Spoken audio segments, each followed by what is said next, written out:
I think it's interesting that we talk about Alien because I was getting a lot of face hugger vibes from the brains in Fiend Without a Face. Yeah, I mean, like the special effects they're just so striking and like creative and gross. I think just like the squishy brain aspect is like so fun and gory. It's very cool.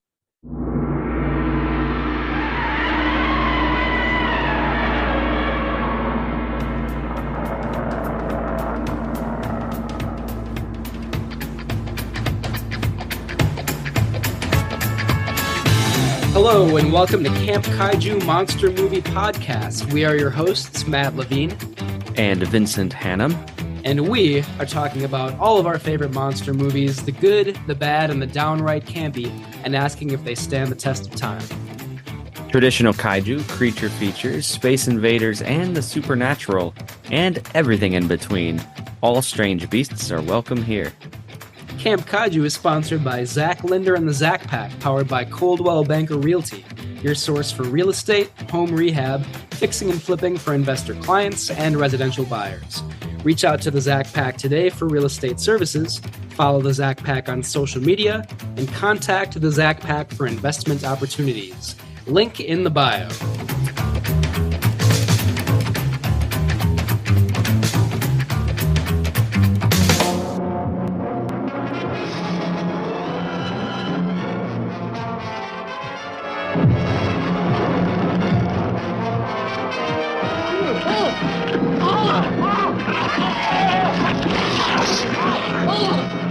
Brain, it's gone. That's not all. The entire spinal cord is missing. But it's incredible. It's as if some mental vampire were at work. Does it come from another country or another world? This terrifying menace that G2 must destroy before it's too late. Image is fading, sir. There it goes again. Same trouble.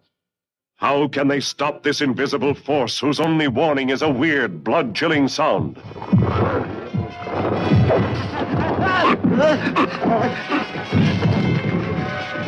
Only two people still alive can help this agent find the answers. The girl who could be a spy, and the scientist who could be the destroyer of the entire human race. We're facing a new form of life that nobody understands.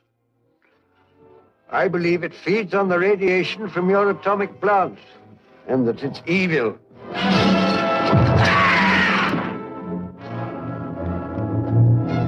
You've got to stop him. There's only one way: shut down your atomic plant. If I can get through, I can blow up the control room.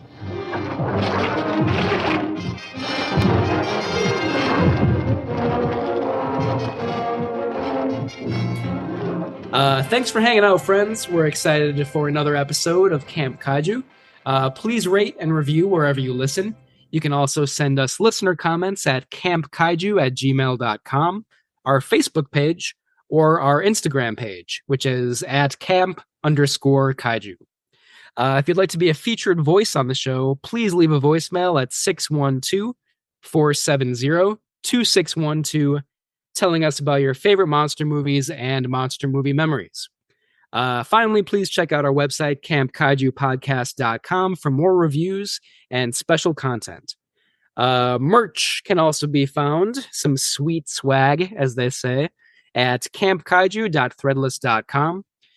You can also become a patron at patreon.com/campkaiju for discounts, priority comments, and access to any live events.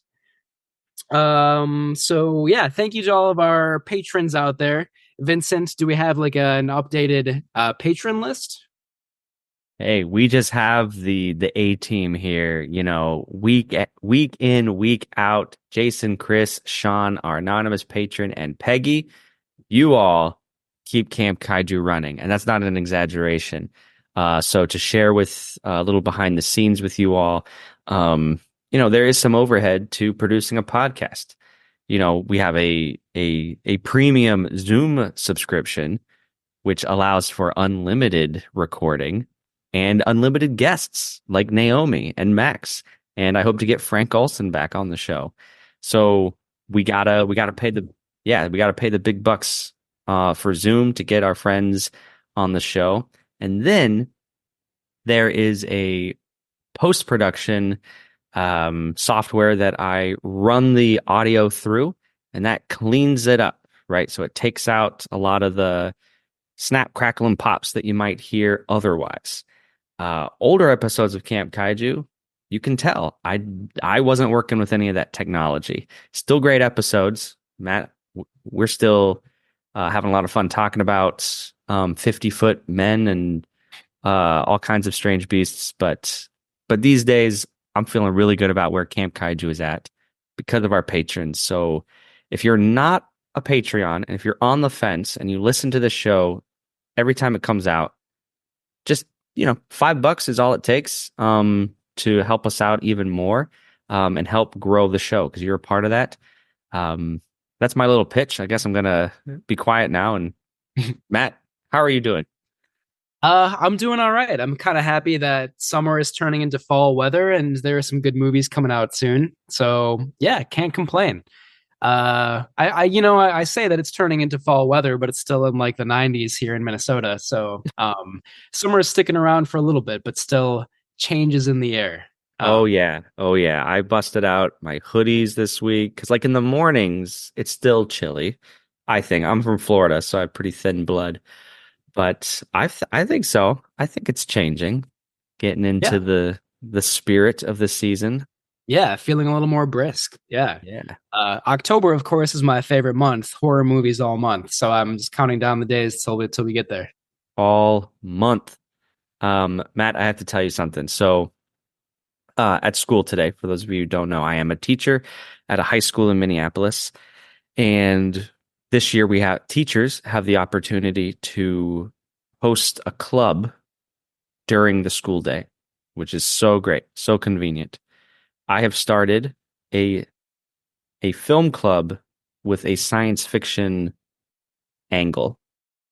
And today I had my first club. I was very excited. I was nerding out with a lot of freshmen actually who I hadn't met. And I showed them A Trip to the Moon and I showed them Edison's 1910 Frankenstein. I wanted to start at the beginning of film. Mm-hmm. And I'm not gonna try to make this too long-winded, but I have a 14-year-old freshman who is already like, have you taken college film classes already? Because he raised his hand and he said, "Isn't there a movie, like an 8-hour movie?" And I knew where he was going with this about the Empire State Building. Indeed, there is. I know. I was like, wow. That's impressive. Yeah.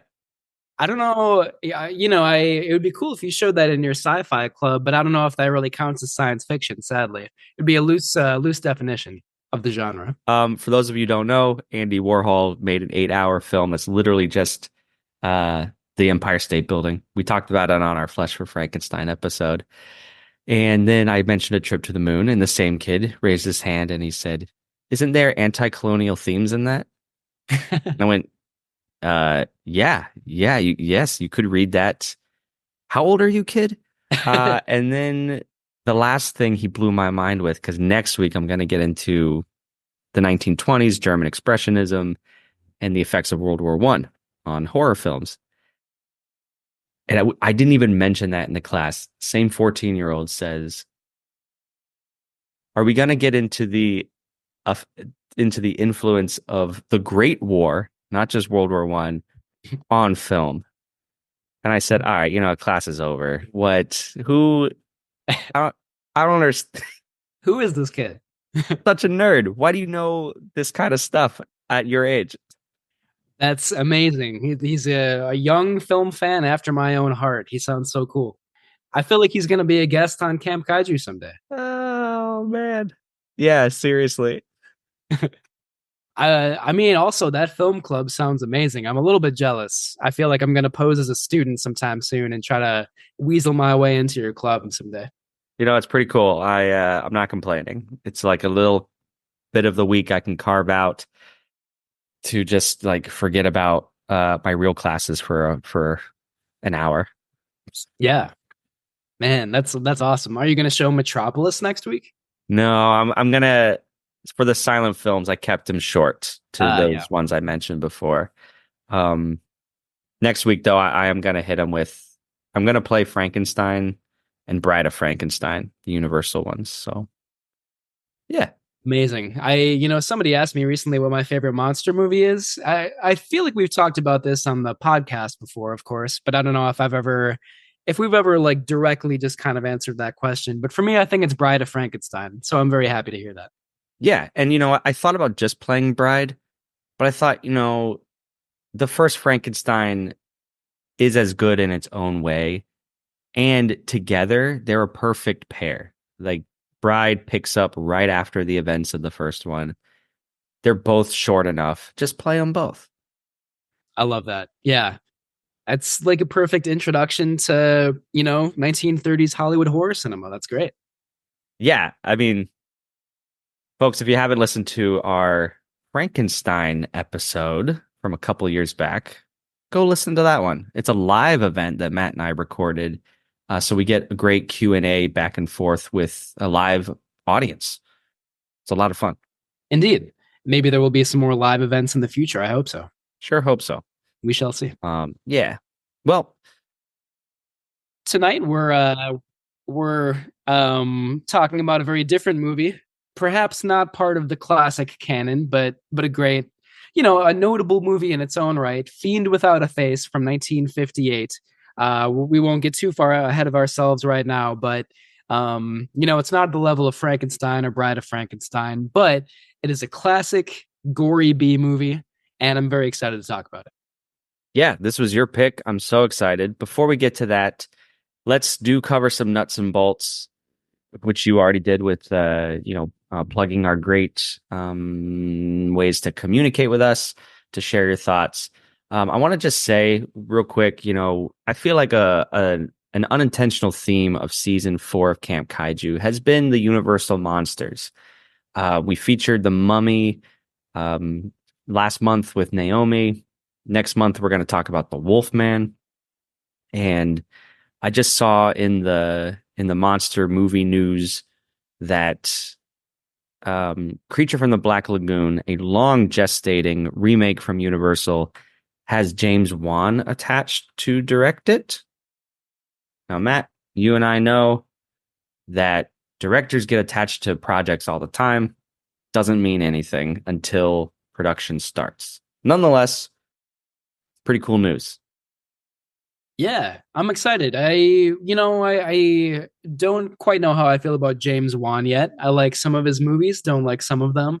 I feel like, I won't go too far into that. I think he could bring kind of like a new sort of like fun, campy, suspenseful vibe to the Creature of the Black Lagoon remake, and I'm excited to hear more about it. I hope it comes to fruition.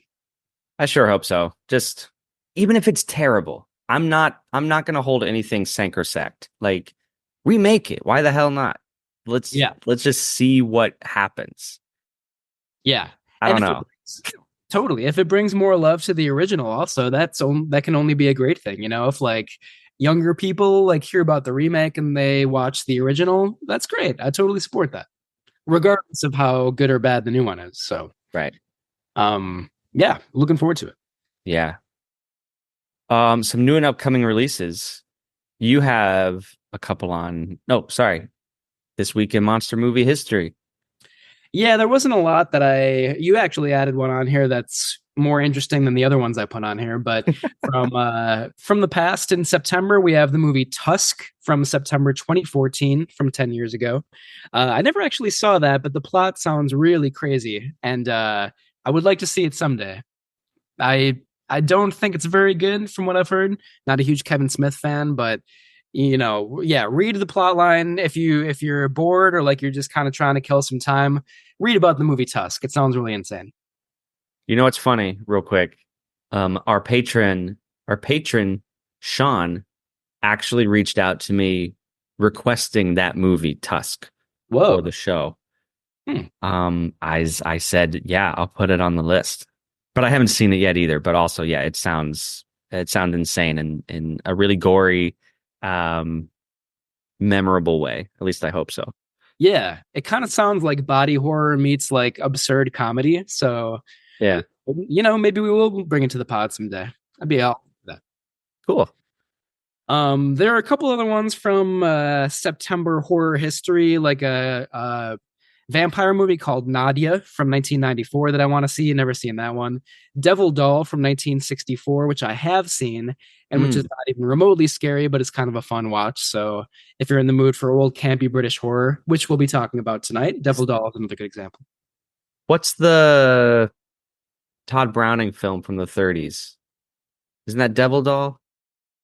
That's not this one.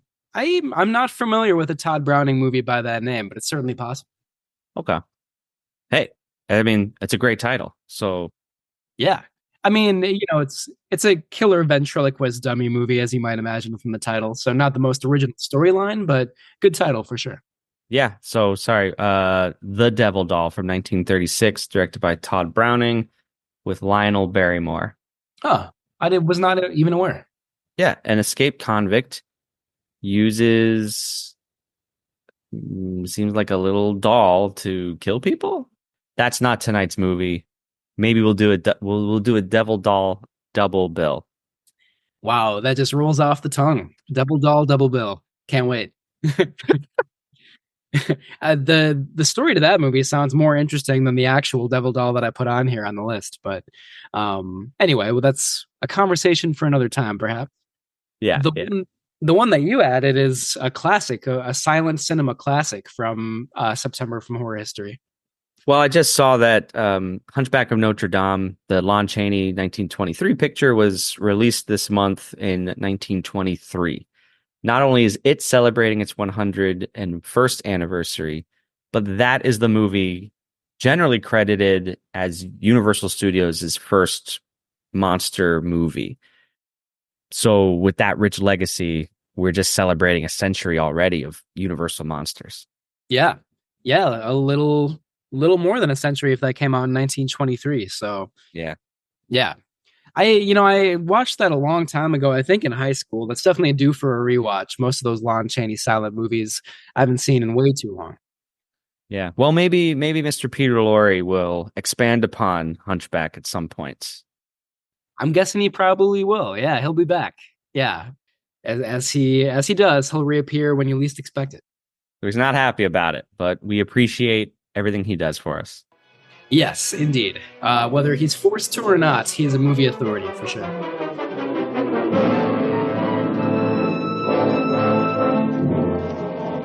In a sensational statement by the prefect of police today, it was admitted that Paul Levon, former bank president, convicted of looting his own bank and killing a watchman, escaped from prison 4 months ago. Thank you 1,000 times, monsieur. You'll never know how happy it makes me to leave one of my dolls in your beautiful home. There's something in this house. This is an authentic little replica itself. Isn't it?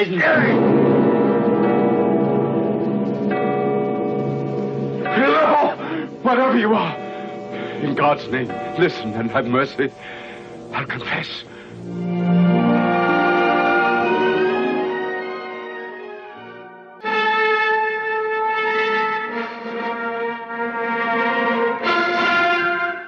A wooden doll, strangely, terrifyingly human. Plaything of the devil. Capable of such evil that only a cage can restrain its diabolical desires.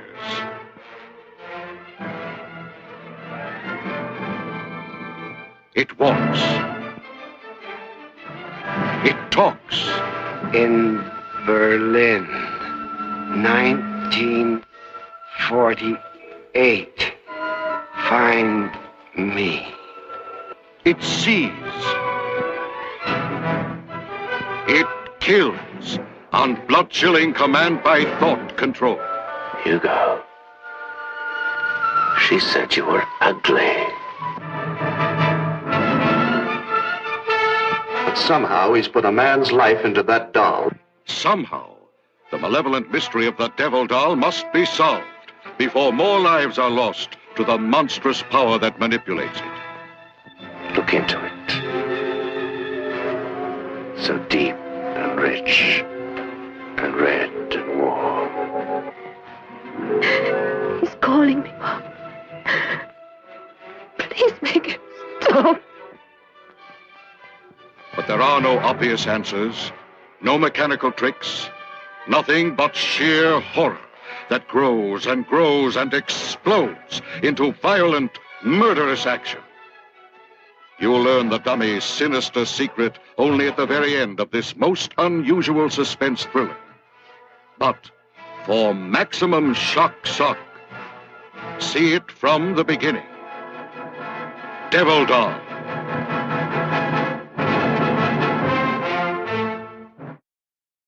There are some new and upcoming releases that I'm very excited about. I'll just mention the one that I'm most looking forward to. The Substance opens September 20th. Demi Moore is in that movie. This kind of premiered at a couple of film festivals recently, Cannes and Venice, I'm pretty sure. It made sort of a big splash. It's definitely like a grotesque body horror movie, but also kind of a satire of Hollywood and expectations of eternal youth and beauty and things like that. So I'm really excited. The Substance comes out next week. Definitely looking forward to seeing that one. Very cool. I haven't heard much about that, but I love that we can get the word out on our humble little podcast. Yeah, indeed. And I think it'll start with a limited release. So it might be in a city near you later than September 20th, but it'll come out soon in any case.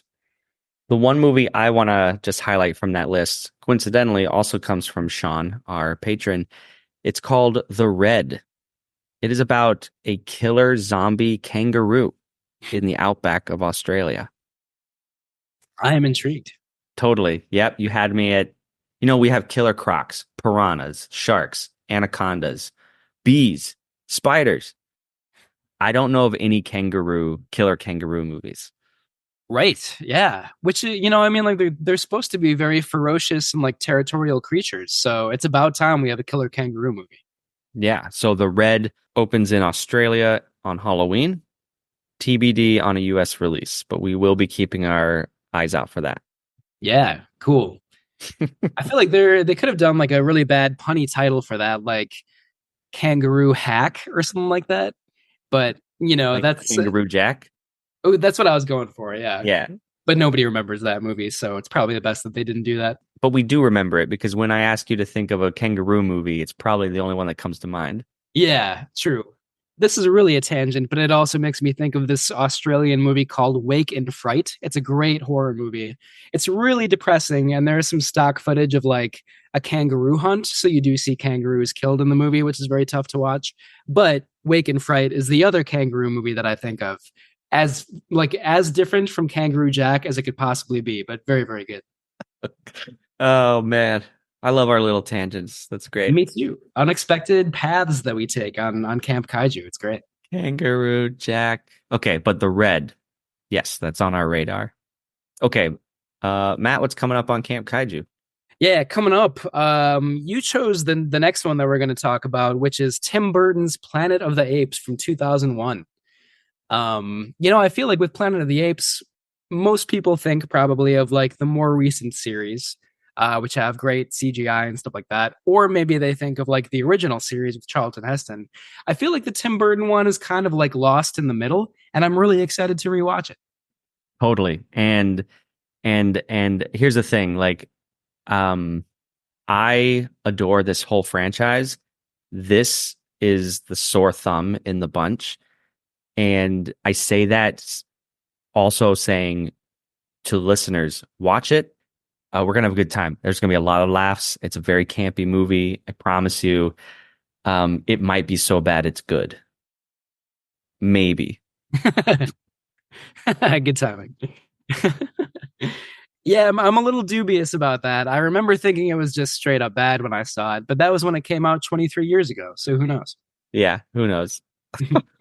And even though it did only come out 23 years ago, which actually is sort of a long time now, it's a product of a different time, sort of not pre CGI, but before all of Tim Burton's movies use CGI all the time. So, yeah, it'll be kind of an anomaly. Fun to pick apart in that way. And it stars Mark Wahlberg. Who doesn't love a Mark Wahlberg motion picture? Kind of forgot he was in that. I feel like we need to talk about The Happening at some point on Camp Kaiju too, but I agree. Further down the road, perhaps. All right. We'll see you in 2 weeks for that. Yeah, for sure. But as I said, tonight we're talking about Fiend Without a Face from 1958. Pretty, again, not to get too far ahead of ourselves, but a pretty fun movie. And I feel like it came out at an interesting time in 1958 when like constraints about gore were starting to like lighten up a little bit. But still, this movie kind of raised a stir. It was a little bit controversial when it came out for its, then sort of unexpected levels of gore and blood and just grossness. So it'll be fun to talk about. Yeah. What's your personal history with this movie? Just you mentioned it. Oh, I think it was last Halloween. You for the website came up with 30 movies for Halloween, and you released a new little snippet review of a movie each day of the month. It was incredible. Turned me on to a lot of movies like Fiend Without a Face that I hadn't heard of before. I picked up the Criterion DVD last year and then finally watched it just a few weeks ago. So that's my history. Nice. Yeah, I'm glad I turned you on to this one. It's I mean, I heard the title a long time ago, which is an awesome title, and I was like, that movie has to be great. Like, it can't not be great. So I saw it maybe like 10 years ago, and the main thing I remembered was the ending, which we'll talk about in a little bit here. So, yeah, that's all I'll say for now. I had seen it a long time ago. Fun to revisit it for sure. Well, let's talk about the cast and crew of Fiend Without a Face a little bit. Maybe not a ton of like huge names in this movie, but still a lot of talented folks, obviously. First and foremost, it was directed by Arthur Crabtree, who was a cinematographer in England since the early 1930s. He eventually became a director as well. Even one of his former cast members admitted that he was a better cinematographer than director. And he only became a director because the studio he worked for, Gainsborough, which was one of the big studios in England at the time, desperately needed directors and just kind of promoted, like, so many of its crew members, whether they were screenwriters or cinematographers or editors or whatever they were.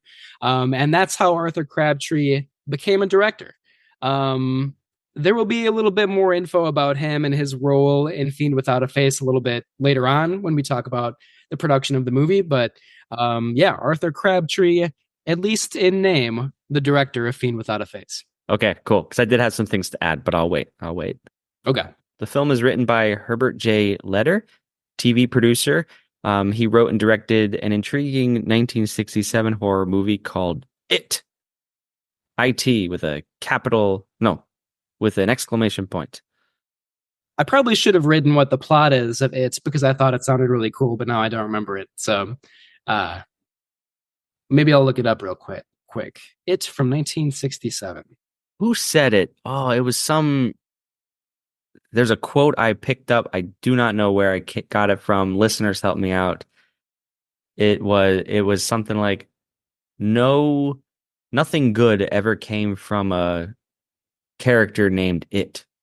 Because if you think about any movie, it came from outer space. Stephen King's It conquered the world.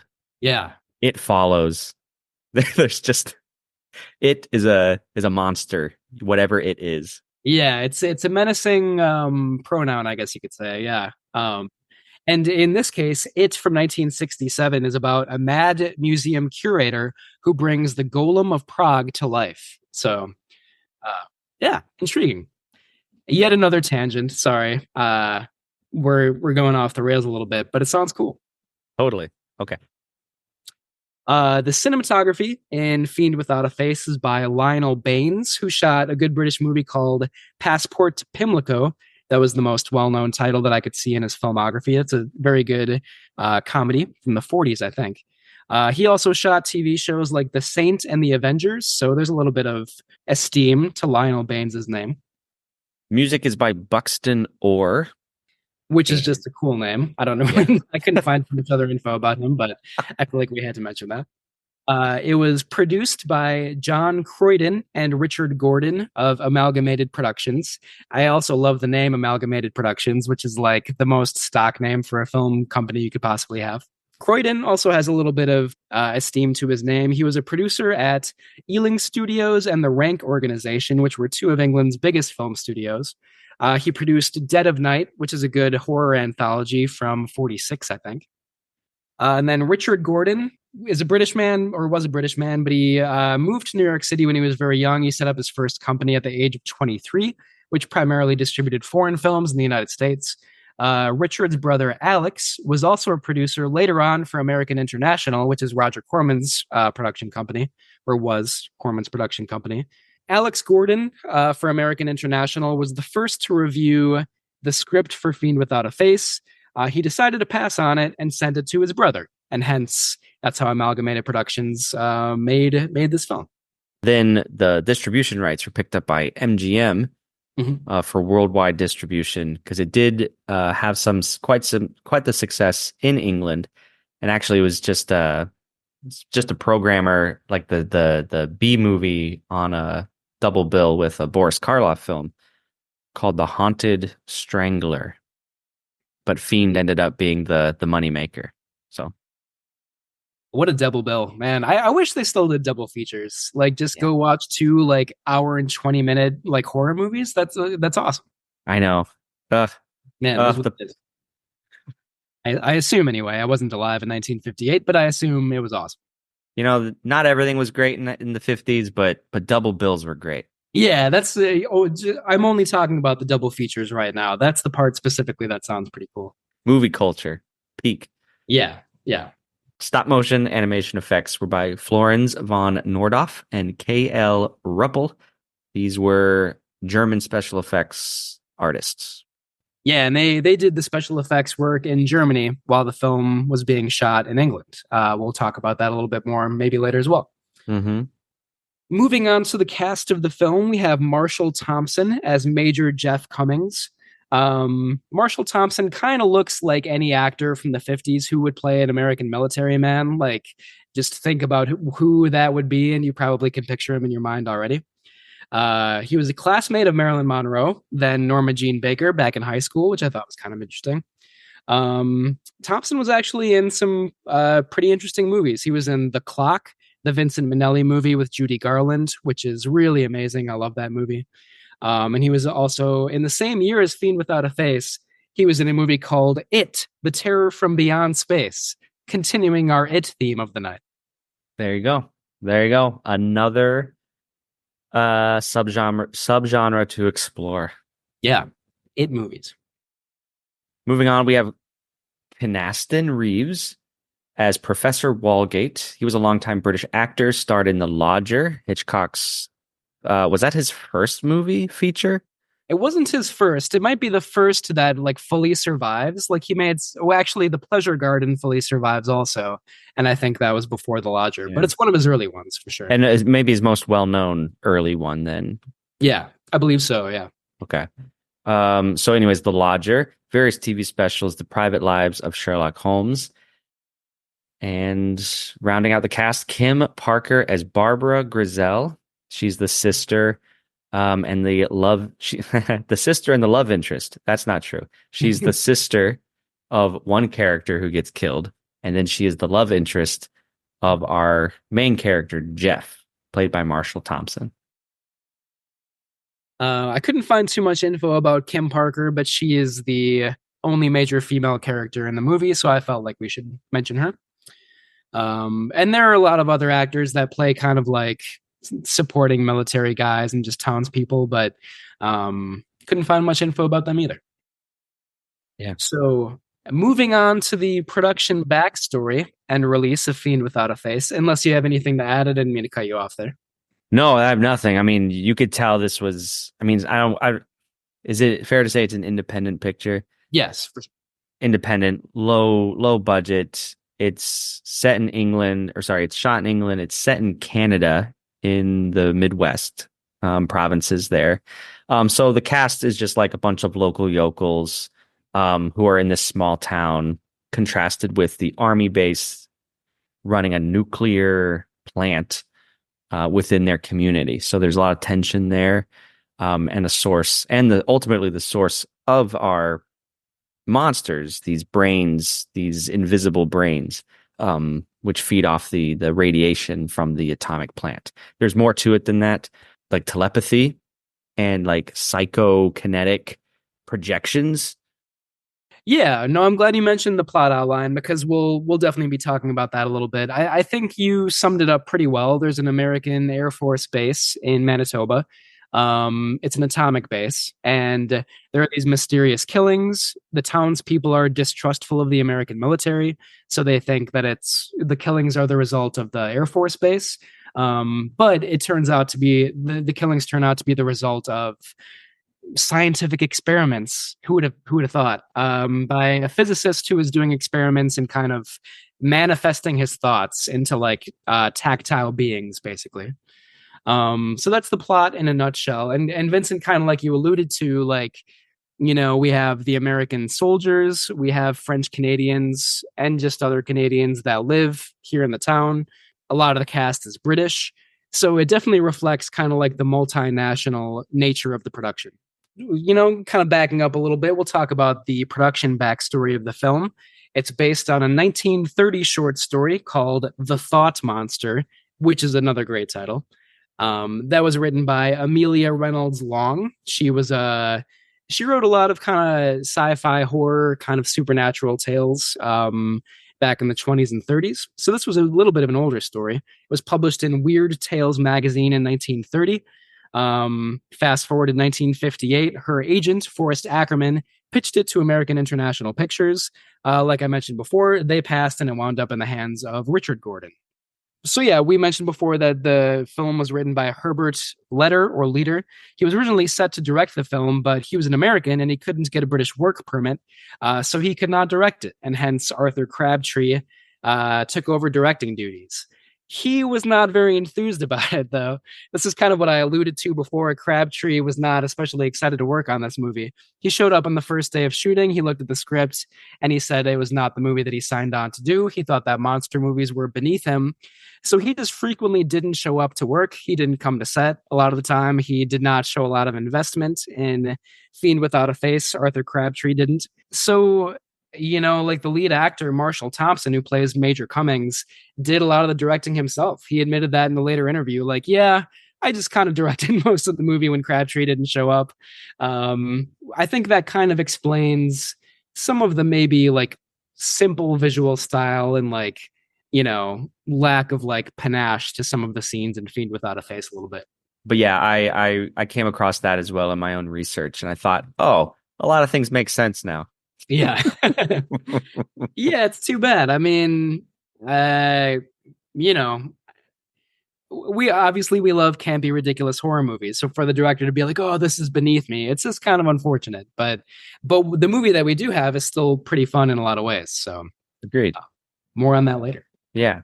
The budget was initially £50,000, but the complex special effects increased that to £80,000. Actually, it ended up having a higher budget because of those special effects than The Haunted Strangler, the Karloff film it was featured with. So that's interesting. Yeah. The film was made in England, as we said, set in Manitoba. The producers thought that would appeal to more international audiences. And the film does rely on quite a bit of stock U.S. Air Force footage. There's some piloting scenes, some action shots with planes in the air that, it's not a criticism. I don't think it detracts in any way. But you're just like, oh, there's some army footage. Cool. It's usually very obvious, like the film stock changes and just like the look of the film changes. So it's very, very clear when they're and you know what? It's on par for 1950s sci-fi movies. Yeah. Dealing with atomic Air Force. I mean, honestly, if this movie didn't have the memorable monsters at the end, it's so cookie cutter. I've seen this movie so many times. Yeah. For sure. I mean, the ending makes the movie. Now, we'll talk about this more later, but there's some stuff that I like earlier on as well. But you're right. I mean, it's like a total lackluster, predictable sci-fi movie from the 50s. Not that that's necessarily a bad thing. Yeah. I love these movies, right? So that in and of itself is not a criticism from me. I'll get more specific later on. Cool. That sounds good. I feel like we're like-minded on that. Yeah. Okay. As we mentioned before, the brain creatures were brought to life through the stop-motion animation of von Nordhoff and Ruppel, who did the special effects work in Munich. The producer, Richard Gordon, said that when those two animators came into it, Gordon said, we had a finished screenplay and they pretty much had to stick to it, meaning the animators. They were working on their effects continuously while we were shooting, and then most of the special effects scenes were finished after the principal shoot was over. It did take rather longer than we expected, and the picture went way over schedule in the post-production because of the special effects. So I think it's kind of cool to get that behind the scenes information. Again, the special effects totally make this movie, so time well spent, I think. Absolutely worth it. That's why we're talking about this movie today. Yeah. Yeah. And the title also. Honestly, it's one of the best titles I've ever heard, and I'm so mad I never came up with it for anything. Yeah, for sure. So the movie had its premiere at the Rialto Theater. Is that in LA? I don't know where that New is. York, actually. Oh, in New York. Okay, great. It's a US. Yeah. Huh? Its US premiere was at the Rialto. Okay, thank you. And anyways, the producers came up with a marketing stunt whereby a, quote, living and breathing fiend was placed behind steel-barred glass and a sidewalk exhibit. It made menacing sounds and occasionally moved its spinal cord, helped draw crowds, which grew so large that traffic had to be shut down. But the film wasn't a very big hit, with MGM only making a little more than $100,000 on it. Okay, that's interesting. So not as big a hit here as it was in the UK. Yeah, I think the controversy in England kind of helped drum up some more box office because it didn't do all that great in the US. I think that also might have to do with its kind of inflated budget, though. But, well, I could be wrong about that because MGM just distributed it. They didn't produce it. So, in any case, yeah, I don't think it did super well. Like, it was a moneymaker, but it wasn't like a huge hit in the United States. But 5 months after it premiered in the United States, it did premiere in the UK. It was distributed by Eros Films in England, premiered at the Ritz Theatre in London's West End. The British Board of Film Censors demanded numerous cuts and gave it an X rating for its gory special effects. Newspaper critics were all up in arms about how gory and bloody it was. It was even debated in Parliament, with politicians wondering how something so bloody could have been released, and kind of like bemoaning how, inappropriate movies have gotten over the years. So, I think like if you watch the ending of the movie nowadays, it's campy, it's ridiculous. Like, sure, there's a lot of blood, but it's like not realistic in any way. So it just kind of, in retrospect, it's kind of fascinating how big of a stir this made in England when it came out. Yeah, and how wildly tastes change, because the hype was so much with the blood and the gore that I was a little underwhelmed by what I ultimately saw. Mm-hmm. But that's just because, like, I've seen The Evil Dead, and it's just, yeah, times change, but that's fascinating. Yeah, and I do think the year this movie came out is pretty interesting too, like 1958. In my opinion, 1960 is the year that modern horror began. You have Psycho, of course, in the United States. You have Peeping Tom in England. You have movies like Jigoku in Japan, Eyes Without a Face in France. All of those came out in 1960. So I think like that was the year that like psychological horror and like more significant gore and violence started to like creep into movies a little bit. But Fiend Without a Face 2 years earlier is kind of starting to lean in that direction, I think, although it's a very campy, ridiculous sort of vibe, which those other movies don't really have. Right. But maybe it nudged the door open so those films could kick it down. Exactly. Yeah. I think so, yeah. Well, despite the outrage over the gore, many reviews were tepidly positive. It's now considered a cult classic, an influential B movie, with critics like Michael Atkinson and Bruce Colwyn relishing the scares it gave them when they saw it as kids. And I read a bit from the Criterion Channel's website that called it a high watermark for British genre filmmaking.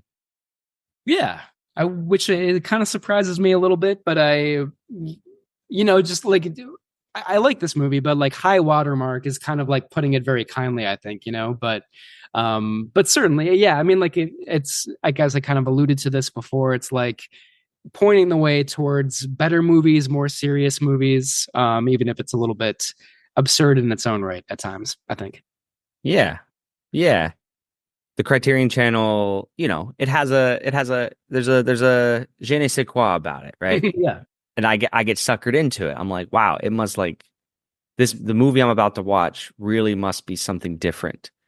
And I feel like I'm a little befuddled, honestly, why this movie is in the collection and not a dozen other movies like this that are done better. Yeah, I mean, I think there are a lot of reasons for that. Partially, like maybe just kind of like home video distribution and like what they could get the rights to and stuff like that. But I, maybe a sneak preview of our breakdown at the end. I feel like maybe I like this a little bit more than you did because I do think it has personality. It has like even some of the earlier scenes that are like are campy and are ridiculous. Like they do have some kind of like visual panache. I don't know. We'll talk about this more later. Yeah. I can see why in like kind of, and also the Criterion Collection sometimes like tries to go for like campy horror and like stuff to kind of like not be too highbrow, which I appreciate. But right, yeah, and that's that could be its own podcast. Yeah, indeed. Yeah. Probably time for our sponsor break. So this is a reminder that Camp Kaiju is sponsored by Zach Linder and the Zach Pack, powered by Coldwell Banker Realty, your source for real estate, home rehab, fixing and flipping for investor clients, and residential buyers. Reach out to the Zach Pack today for real estate services. Follow the Zach Pack on social media and contact the Zach Pack for investment opportunities. Link in the bio. Vincent, do we have any new messages in Minya's mailbox? We have a big one from a listener named Kaiju Nick, who emailed us. Nick, you're our hero. You actually, somebody out there listened and emailed us at campkaiju@gmail.com. We get a lot of comments, obviously, elsewhere, but the inbox, the email was getting a little dusty in there. So Kaiju Nick commented on our Godzilla vs. Megalon episode, and I'm just going to read the whole thing. Kaiju Nick says, I enjoyed your Godzilla vs. Megalon review very much. I was, however, surprised there was no mention of the most famous combat move in all Kaiju history. I had to write into Minya's mailbox to address this unfortunate oversight. Before we talk about the sweet finishing moves, though, can we take a moment to admire Jet Jaguar's awesome size transformation effect? Just like Apache Chief from Super Friends. Amazing. Kaiju Nick continues. Now, on to this classic Kaiju battle. As the tide of battle finally turns to favor our heroes, Jet Jaguar, like an agile falcon, knocks Gigan out of the air, smashing him right into a bridge. Oof! Jet Jaguar then heaves Gigan's limp carcass into the air for Godzilla to blast him with the old atomic breath. Gigan flees. He's out of the fight. His friend Megalon is like lying there going like, what? Well, your time is now, Megalon. Here is the historic moment, the moment of pure awesome. Jet Jaguar stands the giant bug up while Godzilla prepares himself. A clap of the hands, a running start, a double leg drop kick sliding on the tail. Wow. All that momentum, all that destruction right into Megalon's chest. Ow. Camp Kaiju, the move was so awesome that once was not enough. Jet Jaguar stands him up again, and Godzilla executes the devastating double leg drop kick a second time. This Camp Kaiju is a high point in the Showa era, one of the most famous moves in Kaiju history. TNT's Monster Vision would play this clip between commercial breaks over and over, burning it into our consciousness. How could you forget to discuss this historic moment in your review, Camp Kaiju? How? And that's the end of Nick's email. I love it. It's a good point. I remember that move. It's a classic for sure. I almost feel like Kaiju Nick describes it better in his email than it actually comes off in the movie, you know? Like it's so exciting in the email. It's great. Guys, and I'm reading it at like 40% right now because my baby is sleeping in the next room. But there's so many exclamation points in that email. It was wonderful, Nick. Thank you for sharing. You're right. It was an unfortunate oversight on Camp Kaiju's part, but we agree with you, and thank you for bringing it to our attention. That's an awesome email. I love that. I'm gonna hang that on my wall. That's so Yeah. good. On my Yeah. office wall. Okay, well, we'll read more next time, folks. Send us your thoughts, questions, and comments. Instagram, YouTube, a lot of YouTubers out there. Keep it coming. Emails. Give us a call on the Kaiju hotline. Ring a ding, baby. We will not answer. But, oh, actually, Naomi left us a voicemail on the Kaiju hotline. So thank you, Naomi, for your message. We love that. Oh yeah. Have you gotten any crank calls on that hotline yet? Unfortunately not. Okay. See, people aren't even taking advantage of this. Like, Yeah. it's low hanging fruit, folks. Right. Well, if nobody else is going to, I'm going to, but I'm gonna like use an accent so you don't know it's me. So, but also it'll be like the only other voicemail that you'll have in there. So you probably will know it's me, but we'll see. Okay. Maybe I'll be so good you still won't recognize me. But yeah, no, I'm excited to hopefully get some more emails and comments on the Facebook and Instagram. Please, everybody, reach out. Let us know what you think, specifically about Fiend Without a Face. We'd love to hear your thoughts. Yeah. Yeah. Thoughts, right? Because this movie is all about thought monsters. Yeah. Thought monsters.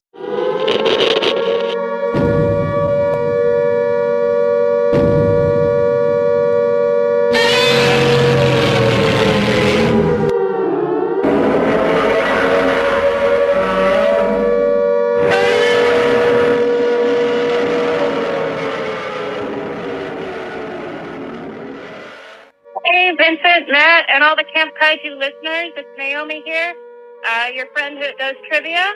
And I'm standing in front of one of the most iconic landmarks in Tokyo, Japan, right here in the heart of Shinjuku. That's the Godzilla statue at Toho Cinemas, fitting tribute to the King of Monsters himself. This is the place where the legacy of Godzilla really comes to life for the people of Japan. Toho Studios is just a few miles from here, and as we all know, gave birth to Godzilla. And the franchise has become a global phenomenon, capturing the imagination of moviegoers for generations. Standing here, you can really feel the history and impact of Godzilla, not just in Japan, but all around the world. So whether you're a lifelong fan of kaiju films or just getting into the genre, this spot is absolutely a must-visit if you're ever in Tokyo. Make sure to stop by and pay your respects to Godzilla and maybe even catch a flick at Toho. Thanks for joining me on this little kaiju pilgrimage. Until next time, see you guys later.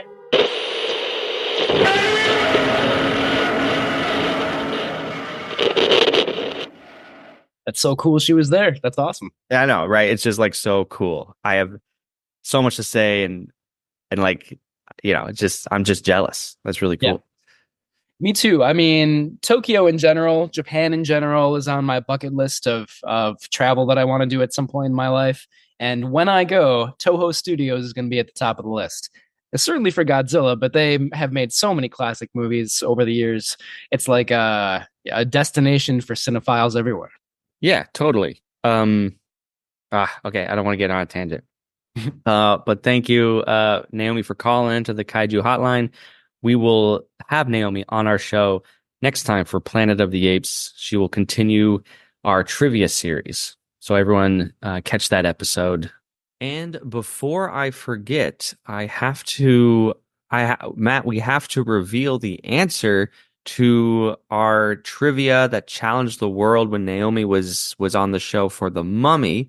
She pitched the question to our listeners: who composed the score, the memorable score for The Mummy? Well, the answer is Jerry Goldsmith. as mentioned earlier in that episode, Jerry Goldsmith was the composer of The Mummy, as well as many other popular genre films. Alien, for instance, comes to mind right away. Gremlins as well, which we'll be featuring on the show Camp Kaiju in December. Just gotta say, do we have a winner for the trivia that challenged the world? Joe M. Joe M, you are our lucky winner. Did you guess correctly? No, your answer was Brian Tyler. But you know what? It pays to play. And Joe M, just for participating, we're going to send you a little bit of merchandise from the Camp Kaiju Threadless store. So, Joe M, what you can do is email campkaiju@gmail.com. That way, you and I can just chat privately. I can get your contact information and send you a little something special. Yeah, for participating, and we can't thank you enough. Everyone listening, you can look forward to playing the next round of the trivia that challenged the world with Planet of the Apes. Naomi will be back to pitch a new question. So hey, submit an answer. You never know what you're going to win here on Camp Kaiju. And we look forward to reading all your comments.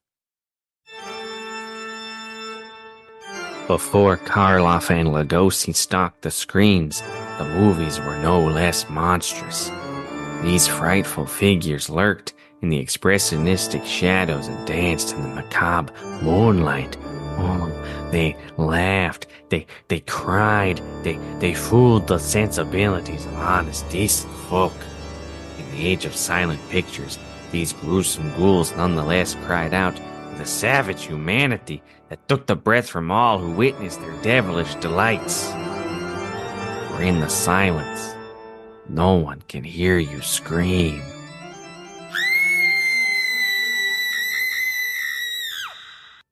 What? Who is there?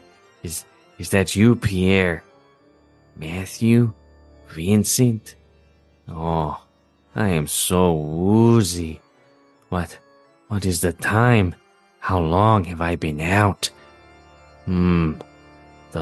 The last thing I remember was attempting to carve a smile onto my face when I must have blacked out.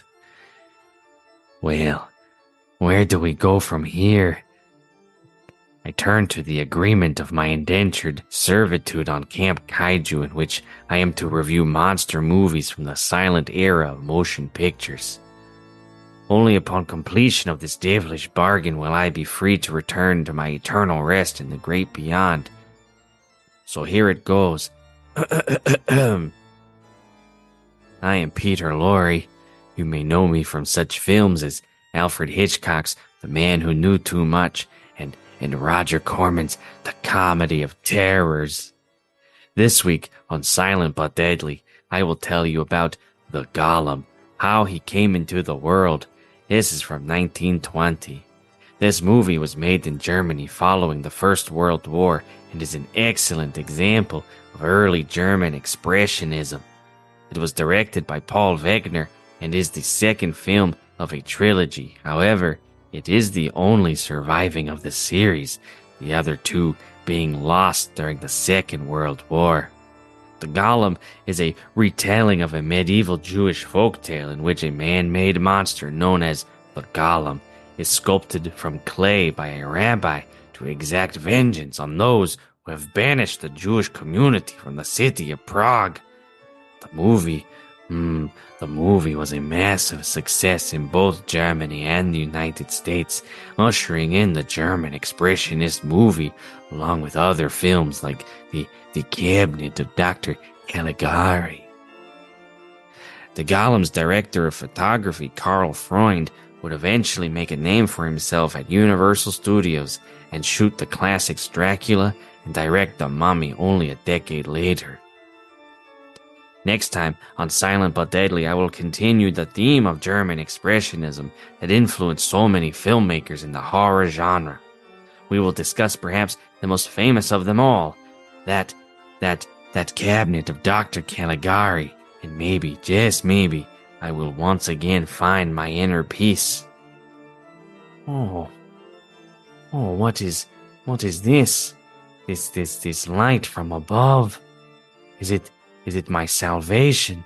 Ladies and gentlemen, a bright light has appeared upon my little recording booth in which I record these segments, and oh my goodness, a door, a trap door in the ceiling has opened up. Ladies and gentlemen, wish me luck as I make my escape from this hellish device known as a podcast.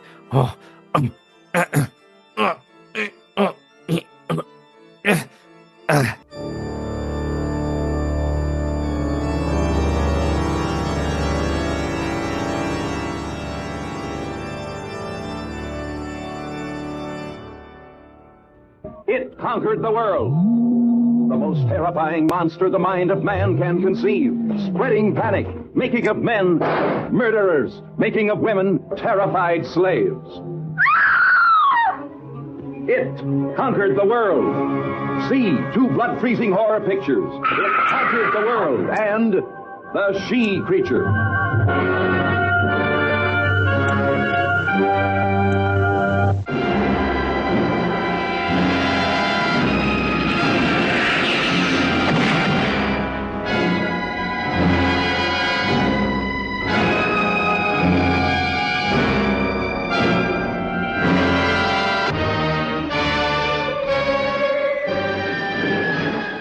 Yes, it came from outer space to fill the world with terror, to bring you unforgettable suspense.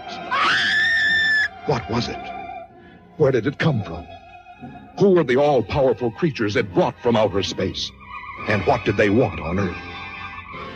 You can learn the amazing answer only when you see the most thrilling picture in years. It came from outer space. In the astonishing realism of 3 dimension, with objects coming right out of the screen, so real they almost touch you.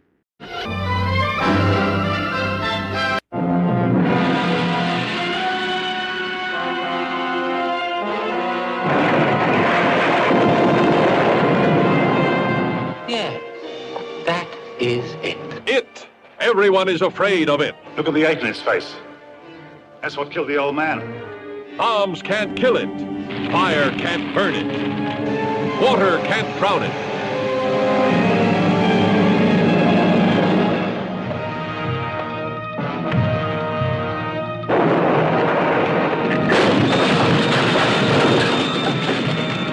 So you have come back. What part of me could have wanted you back? Only one man can control it, and he is bad. Am your master. Lower your arms. I am your master. God, please don't. Kill him!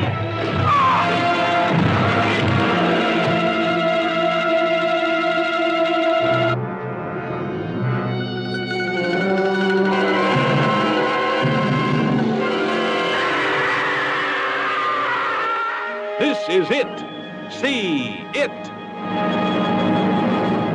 All right, should we talk about the themes in this movie? There aren't a ton of them, but I feel like there is one thing that's good to bring up. So this is a 1950 sci-fi movie. Of course, atomic radiation is going to make an appearance. That's like the sort of catch-all explanation that gives the professor in this movie the extra mental ability to manifest his thoughts into beings. And at first, these beings are invisible, but eventually there's just so much atomic radiation that suddenly these brain spinal cord monsters are visible. And it's all thanks to atomic radiation. But I thought it was kind of interesting. This was in Bruce Cowan's review of Fiend Without a Face. You know, like the government and the military is like not really the bad guy here. Quite the opposite, in fact. And it's not even really atomic radiation itself that's the bad guy, or the negative force. So I just want to read this quote from Bruce Cowan. I think it's a good point. He says, "The problem isn't atomic power or the bomb. This isn't a movie like Them or The Day the Earth Stood Still. The problem is nuclear energy in the wrong hands. The old loner scientist who diverts the power for his own uses and creates monsters he can't control. Like Dr. Jekyll and Dr. Frankenstein, he goes too far and he suffers for it. But if everyone cooperates, we can live safely around nuclear power, much as the cows are said to have gotten used to the jets that roar over the farm. This is in reference to a part of Fiend Without a Face where all these American jets are flying over this cow farm. So yeah, basically that's the end of the quote. But I think it's kind of a good point that like, it's not the military that's to blame if like all these if everybody just trusts the government, everything will be okay. It's kind of like the implicit theme a little bit. So it's actually like a very different theme than a lot of these subversive 1950s sci-fi movies that are very much about the horrors of like nuclear devastation. I think, yeah, absolutely. That's what I picked up on. It's because 50s sci-fi movies, in the 50s, we trusted the government, and all the military personnel are depicted as heroes, and that's very par for the course. And yet, in this movie, with the townspeople, they're very distrustful of the military personnel, of the government, in their backyard. Much like the history with Godzilla, they are fearing this fallout that's affecting their cattle, that's affecting their crops. And before they know what the monsters really are, they think it's fallout radiation sickness that's killing people. So I found that an ambitious, noble thread in this movie, even if it's not executed to like the level of Godzilla. But it is there. I do want to commend it for that. Yeah, definitely. It's commendably original, but also like a little bit less kind of like critical than I would like it to be. You know what I mean? Like, yeah, that's it. Yeah, like the military is okay. Governments are all right if like you just trust in them, basically, which is a theme I don't personally agree with. So, I tend to prefer the kind of like darker, more cynical themes that we do see in Godzilla and them and movies like that. But you're right that it is at least like out of the ordinary for a sci-fi movie at this time. Mm-hmm. I think talk about not just atomic anxiety, but this movie is specifically comments on the Cold War itself, mentioning the Soviets. Like, as you said, there's nothing wrong with atomic power. It's just who's using it, right? And if we're using it, if America and Canada and Britain are using it, it's good. If the Soviets are using it, it's going to be bad. So it's very much like that kind of Cold War antagonism. Where, like Godzilla and like so many of the Godzilla movies are just like, like nuclear power equals bad. And that's, that's a little more accurate, I would say. I don't know if you can really trust any government to like do the right thing with them or whatever. But so yeah, it's just an interesting kind of dichotomy there, I think. Yeah. What do you think? Should we jump into our individual breakdowns and maybe talk about the form and aesthetic a little bit in there? Yeah, I think that's good. Okay, cool. Yeah, because there's not a ton to talk about aesthetically here, but there are some like individual moments that are kind of fun. I love everything with the monsters. I think the invisible effects are effective. I don't think they do quite as much with those as maybe someone more like maybe like if Sam Raimi directed this, I don't know, it might be a little more fun using the invisible effects. As it stands, it's just pretty basic. Be that as it may, it's cool. You don't get too many invisible monsters in movies, so that's great.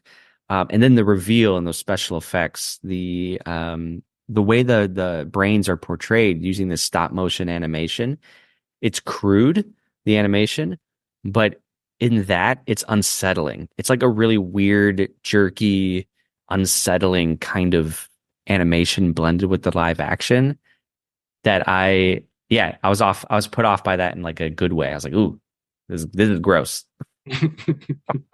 Indeed it is. Yeah. Mental vampires is a cool phrase that's used. Yeah. And this was, I think, the most interesting part of the movie to me, honestly. When Jeff, our American square-jawed hero in his leather bomber jacket, he gets locked in a crypt, in a tomb with a casket, a coffin that's open, which is very gothic, which is very Dracula. And all of a sudden, I'm seeing this really wonderful blending of two genres, the 50s sci-fi army genre with a gothic vampire story. I was like, whoa, the imagery there is so good. I want more of this. I love that scene too, especially there's like a close up of like the candle flickering out because there's no more oxygen in the crypt, you know? It's a very, very effective moment for sure. Yeah. Yeah. For sure. Yeah. I definitely have all the same good stuff. I mean, the brain monsters are just like gross and slimy. Like the sound effects are ridiculous. It sounds like somebody just like making like squelching noises into a microphone, but it somehow works. I agree with you that the crudeness adds to it and makes it very effective. Especially like there's a late scene where Jeff and Barbara are like on one side of like a wooden kind of like partition, but they're like looking through the cracks and like they see these brains like flying at them. And it's a really effective use of like rear projection. Like obviously the animation and the actors were not, you know, recorded or shot at the same time or whatever, but it's like interweaved very well at that moment. I thought that scene was really, really good. So I like that. I think like, you know, there is some decent black and white cinematography throughout the movie. Like some of it looks a little bit shoddy and rushed, but then some other stuff is pretty striking. Like when the professor is like flashing back and telling us how the monsters were created, it's kind of like a thunder and lightning, almost Frankenstein origin story. That's like kind of adding to like the gothic element that you talked about. Really love that scene. I liked a moment where one of the characters, his name is Gibbons, he suddenly like bursts into this town hall meeting and he looks horrific. He's like driven insane by these brain monsters and he's lit from below in kind of like this like very bizarre shot. It's like maybe the only part of the movie that is close to scary. I don't know if it's actually scary, but it's really unexpected and pretty frightening. So I actually feel like there are quite a few moments like that that are like, wow, this is like there was more care put into this than I thought there would be. And then of course there are other shots where it's like the shadows are like overtaking the shot and it's like lit very poorly and like so you know you get the good and the bad here for sure. But I like a lot of the visual style. I just think the underlying concept is really, really cool. Like this professor who wants to turn his thoughts into like tangible beings. It's very David Cronenbergian, I think. Like it's kind of like a precursor to Scanners, which is a movie that I love a lot. And, you know, like again, this is kind of like first steps to these more kind of like surreal, bizarre later horror movies that will come about. But it's just such a good concept. And I think like that sustained my interest throughout the entire movie up until like the kind of like gory, violent climax. That's there's other stuff that I liked, but that's what I'll say in the good category for now. I'll save some of it for the campy category a little bit later on. Okay. What did you not like about Fiend Without a Face? Oh man, we're opposites tonight. I what I didn't like was the lack of direction in this film. And what I mean is it seemed to me, and knowing Arthur Crabtree's thoughts about his assignment, it makes sense now. I don't see the director knowing really how to take advantage of the genre he's filming. I feel like there were a lot of rushed beats and moments that could have and should have been more suspenseful than they were. I didn't find the most of it particularly thrilling.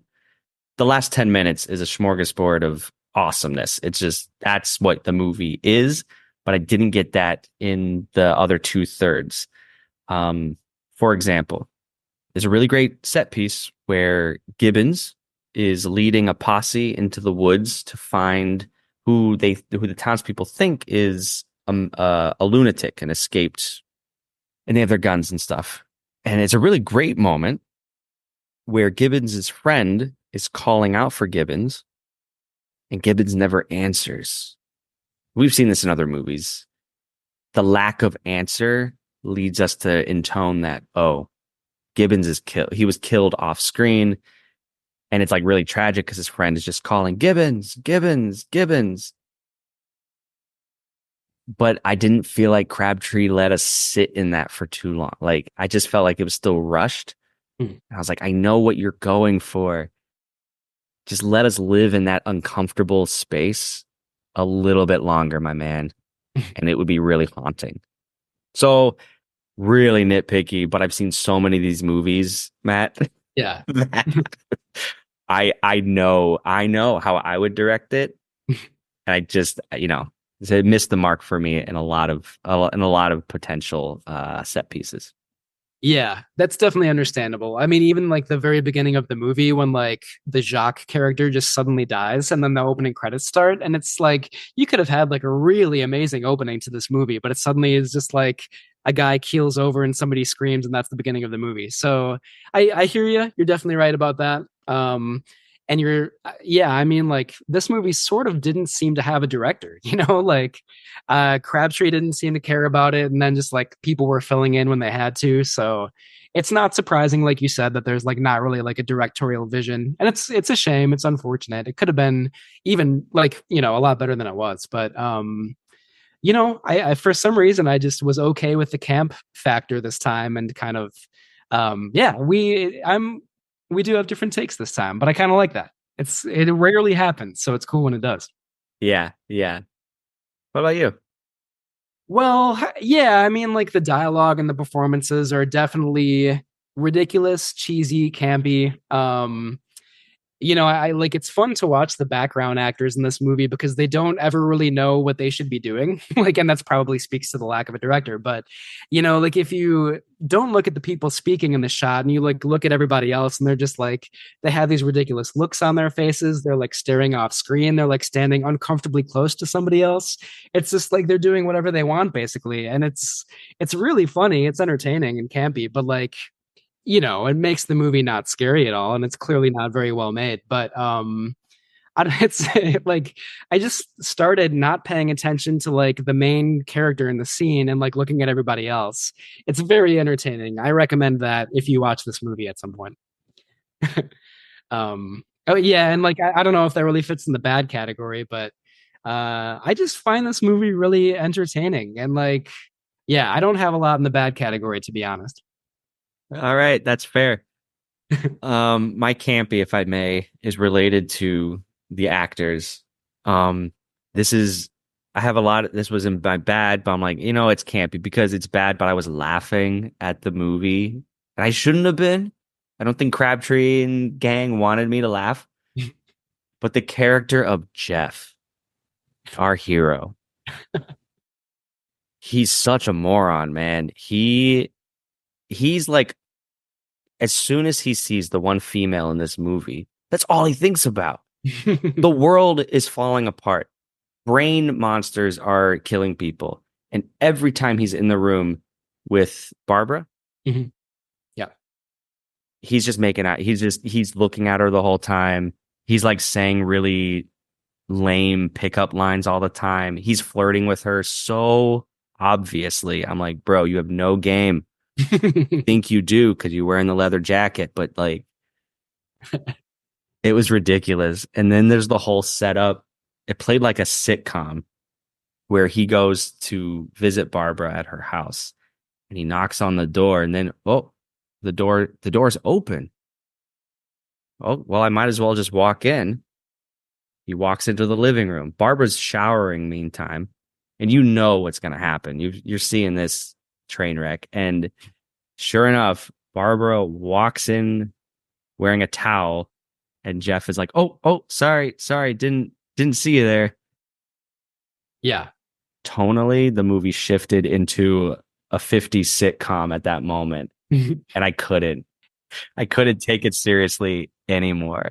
That I probably should have included that in the bad category because that is the worst thing about the movie, probably. Like, you're right that scene where she comes out of the shower is terrible, but like just about as bad, I think, is like at the very end when like, everything is resolved and like Jeff and Barbara are like kissing and like hugging and then like all the other characters, like the professor and these military men, they like go out the door one by one and they all say some like lewd, inappropriate thing to Jeff before they leave. Like one of them is like, "Oh, let us know when you get a hand on the situation, wink, wink, nudge, nudge." And like meanwhile, Barbara's just standing there like smiling, like, the romantic union, of course, has happened as needs to happen in like almost every movie of this time. But like, yeah, it doesn't make any sense. It's pretty cringy for sure. It does not date very well. Her brother had just died in the beginning of this movie. Yeah. And Jeff is giving her a ride home. And he can't help himself because he's a 50s man and this is a woman, damn it. And he starts flirting with her. he's like, got any plans for dinner or something like that. I'm like, what?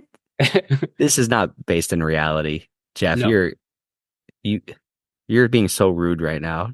I mean, she seems okay with it. She reciprocates, which of course is totally unrealistic as well. Like, it's just anytime there is a single available man and a single available woman in a movie from this time, I mean, not literally any time, but like a movie like this, it's just going to happen inevitably, even if it makes no sense. But it was very campy. So, yeah, I found it very humorous, unintentionally so. It is, yeah. It is ridiculous and campy for sure. And like they made a big deal out of like her and the towel. It's actually on the background right behind you right now, even though like and that's only like 20 seconds of the movie, but they really played up that aspect of it. Yeah. Yeah, I mean there's so much that's campy in this movie. Like I think it's in that scene when like they're all the Gibbons friend is looking for Gibbons in the woods and the friend calls out, "Where the heck are you?" And I just thought that was such a like quaint, precocious like thing to yell when you're terrified in the woods. I thought that was really funny. I love that the professor like seems to really love the word fiends. Like when he's like telling the flashback, he uses that word at every possible instance that he could. Like it's of course totally ridiculous and unrealistic. Like he's just been waiting for an excuse to use the word fiend over and over and over again. So I found that really funny. And then the last thing I'll mention, like this isn't really actually like a campy part of the movie, but I watched it with subtitles on because I was trying to like not be too loud late at night. And the subtitles are really, really funny. Like mysterious squelching is one that appears over and over again. Fiend's thudding is another one that was really good. So, if you want a little added amusement, watch the movie with the captions on. You will not regret it. It's funny. I did actually. So I actually know what you're talking about. I was just more entertained by that than you, I guess. Maybe like it doesn't really like reflect on the movie itself, but it still was a fun time, No, I'm with you on all those points. Yeah, very, very campy movie for sure. As often is the case here on Camp Kaiju. All right. I think it's time for a rating, is it not, Vincent? Let's do it. All right. As usual, we have our 4 ratings here on Camp Kaiju. Number 1, it's a timeless classic. It definitely stands the test of time. Number 2, there may be some antiquated moments, but overall it's great. It stands the test of time. Number 3, it may be historically significant or just fun, but it does not stand the test of time. And our lowest rating, it is not worth revisiting and definitely does not stand the test of time. What do you think? I'll go first and give you the last word. All right, sounds good. Okay.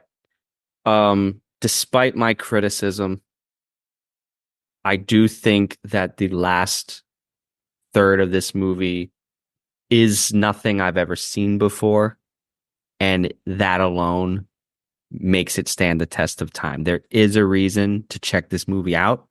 There is a reason we are talking about it, and the camp factor is enough to keep you entertained. I was never bored by this movie, as uninspired as it may have been at parts. It's never really boring. So I think there are antiquated moments, but it does, in fact, stand the test of time. Nice. I'm going to give it the same rating, despite our sort of slightly different responses. I totally agree with everything you said there. It's not boring. It's less than 80 minutes, which is great. More movies should be less than 80 minutes, I think. Yeah, it's like the ending is fantastic. The concept is really good. But if like a director had actually directed this movie and like cared about it, then it could have been something really amazing. But as it is, it's like a campy, ridiculous, entertaining kind of blast from the past. And I think it does stand the test of time in some ways, not in every way, of course, but worth watching for sure. So that's it on Fiend Without a Face. Thank you for hanging out, friends. Please rate and review wherever you listen. You can also share this podcast with a friend. Send us listener comments at campkaiju@gmail.com, our Facebook page, or on Instagram. Links are in the bio. If you'd like to be a featured voice on the show, please leave us a voicemail at 612-470-2612, telling us about your favorite monster movies and memories.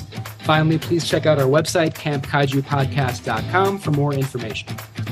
Camp Kaiju is recorded in Minneapolis, St. Paul with Minya's Mailbox, music by Ben Cook-Feltz. Thanks, friends, and until next time, stay campy. Camp Kaiju is sponsored by Zach Linder and the Zach Pack, powered by Coldwell Banker Realty, your source for real estate, home rehab, fixing and flipping for investor clients and residential buyers. Reach out to the Zach Pack today for real estate services. Follow the Zach Pack on social media and contact the Zach Pack for investment opportunities. Link in the bio.